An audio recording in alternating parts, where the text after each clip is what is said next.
Hello and welcome to the video review of the SONY xr200v. This is my third video review that I've done on YouTube. My most successful was my Olympus. So this is a nicely small camera. It's got a good size to it.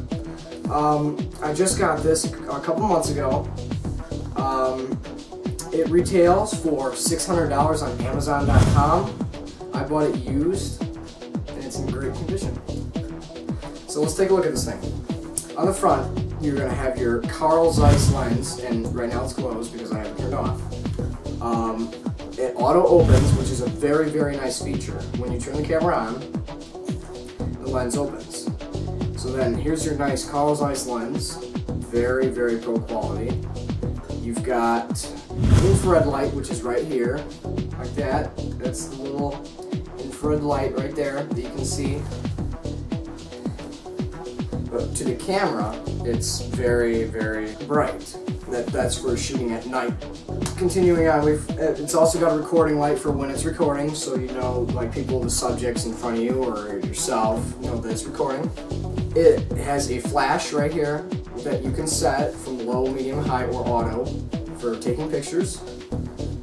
We'll start at the top. We've got a 5.1 surround sound Dolby recording. Very, very nifty feature. The only thing I would say is that it has zoom recording to narrow the field of view of the camera. When you're zooming in on your subject, I would not recommend doing that because when you zoom all the way out, it drowns out all the audio. So just keep it on normal. You've also got your active interface shoe right here. This right here is an extra infrared light that you place on top of the camera. Just slide on like this and screw it in place. This is meant for all Sony products that have an active interface shoe. When you turn on the camera, it contains a boost infrared light right here, and it also has a regular light. Very neat. What you got on the side right here, this is your gigantic hard drive. This is 120 gigabytes. This whole block right here is the hard drive. Right over here, you've got your components to plug in to the computer, your USB, your SV video, and your HDMI ports. This is an HD camera, if you guys already haven't noticed. It shoots at 1080i. It can go bump down, but on the highest quality, which is 1080i, you can record up to 15 hours. That is outstanding. On the back right here, you've got your mode, which you can change between picture and video. You've got your record button. You've got your little DCN where you can plug in and charge it. Your battery, which you can unplug on the bottom, push down, and pop it out. This battery right here that came with it sucks. It gives you recording about 50 minutes. Now I do understand that the camera I've been using before this was the Panasonic SDR-S7. That little thing is just a tiny little camcorder. It only gave me about 20 minutes of video recording. What you got on the side, this is where your screen is. It's a 2.7-inch screen, touch screen, by the way. You got your little buttons right here. You can click record on the side. You can also zoom slowly, and you've also got your quick menu button. When you turn on the camera, you've got a couple of options that you can do. On the top left, you've got your home key, which you can access a bunch of features such as your camera, view images, options, manage media, and settings, where you can do a whole bunch of stuff such as tele macro.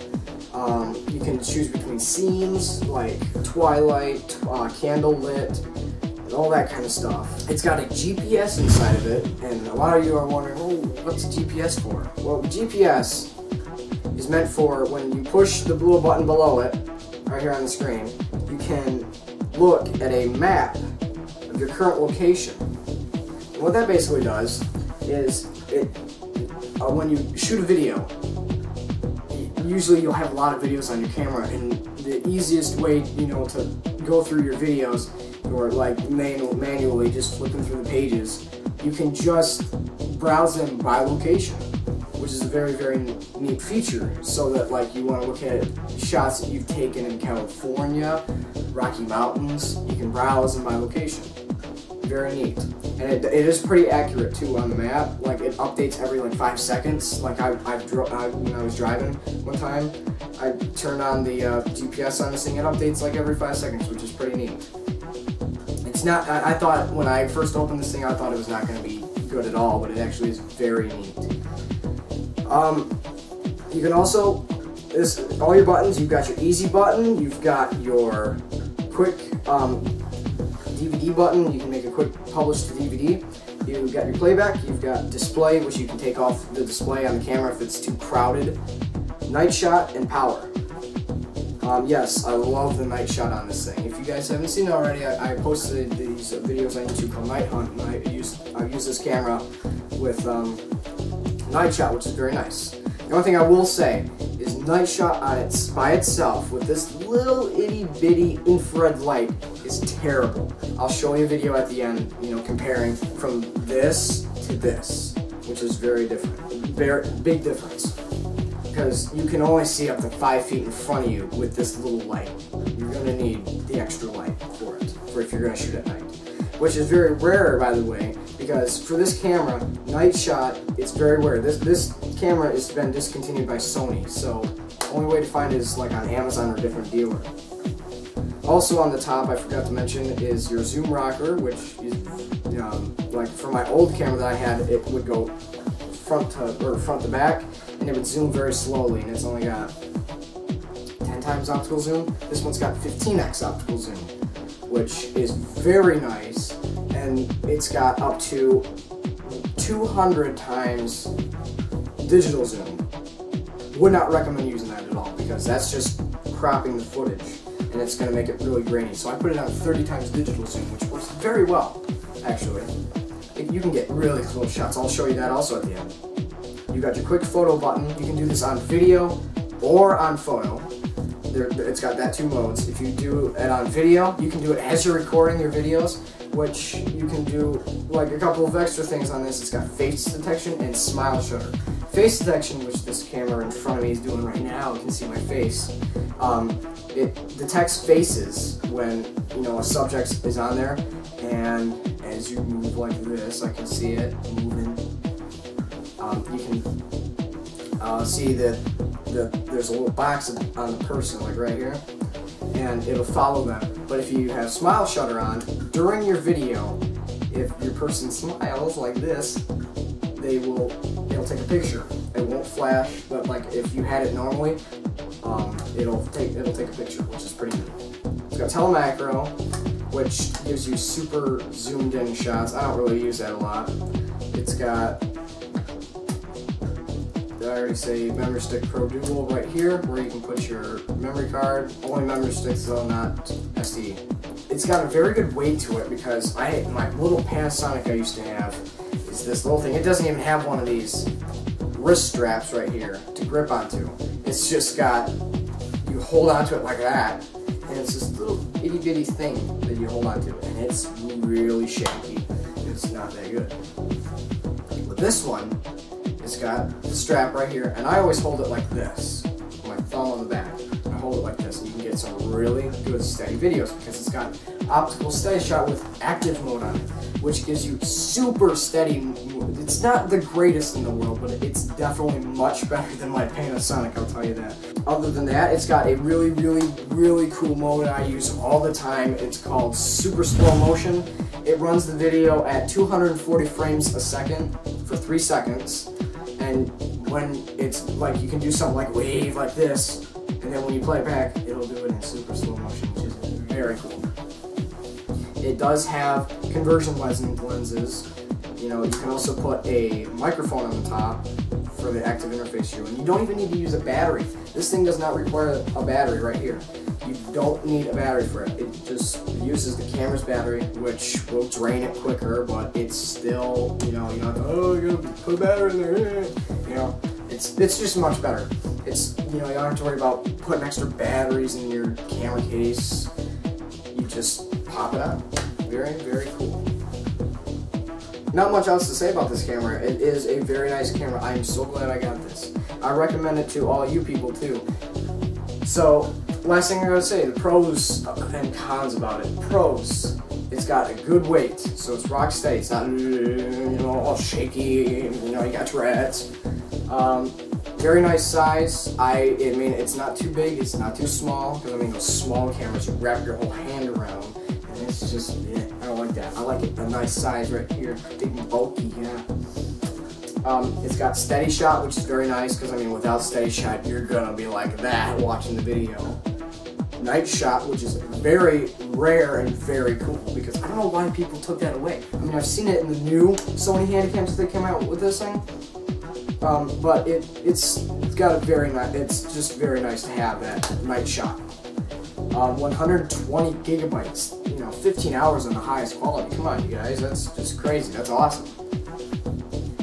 It's in HD, 1080i. Don't be fooled. It says full 1080. It's 1920 by 1080 60i, not 1080p. If you guys can explain to me how 1080i and 1080p, what the difference is. I mean, it's got great video. It's got that XV color. It's got a color processing chip in it that makes beautiful colors. Like when you're outside in the spring looking at the flowers, it's just perfect. GPS, that's, a feature you think, I wouldn't use that. Yeah, you would. It doesn't even really drain your battery either. When you turn the GPS right here, you can turn it on and off. If you turn it on, it only drains the battery 1 minute more. That's not a big deal. Compared to putting a thing on the top, it'll drain it up to 10 to 20 minutes less battery life for this thing. Because I mean, the battery that it comes with, I will have to say, that's my first con, is bad. Just terrible. This gives you about 40 minutes, and I've seen the big ones that come with it. They can stick out to here, which are pretty crazy. They can give you up to 3, 4, 5 hours. But they're like $100. So I'm getting one for. I'm gonna have to buy one of those because shooting these movies in night shot mode with this, I got about 20 minutes before it runs out.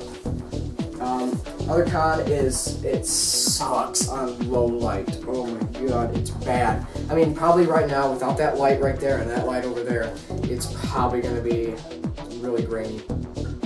Terrible. The grain on the footage is like really noticeable, even on the HD settings. Like, I mean, just this light in here without that light on, maybe that light on, it's going to be really grainy. And I can show you an example too. Other than that, it's a very, very nice camera. I love it a lot. It's here to stay. I got it used. It's $600 new on Amazon.com. You get it while it lasts, man, guys, because it's a very, very nice camera, and I'm really glad I got this camera. Not much else to say. I mean, I was gonna get used the Sony HDR SR11.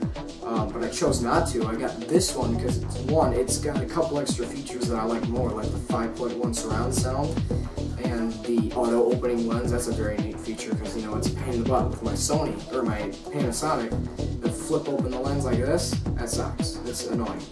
But it's nice, and it's better than those ones you can pop off and they dangle, and then when you go like this, it swings. It's the camera. It also has a little neat feature. I don't like to use it a lot, but it is a nice feature. When you open the LCD screen, it'll automatically turn it on. I turn that off, but it is a nice feature to have. To just be like, oh god, my son's got a goal. Open it up, boom, it's ready to go. Really cool. So that is the Sony HDR XR200v. I'm gonna give this because it's kind of hard to rate it when I only got 2 cameras. The camera I'm using is a Panasonic. It just came out in the market or something. It's a nice little one. It does have a light on it though. I probably should have turned it on. Anyways, I guess if I were to rate this thing based on the statistics that I have, I would give it a 8 out of 10. 8 out of 10 only because the 2 downers to it are the low light is bad, just terrible, and then the battery life, which can be fixed. That's not a big deal. Just get another battery, But that's about it. It is a very nice camera, HD. Please buy it. I mean, I recommend it. I recommend it big time. So I'm hoping you guys like this video, and I will do more videos if you guys like me to. Video reviews. I'm done talking.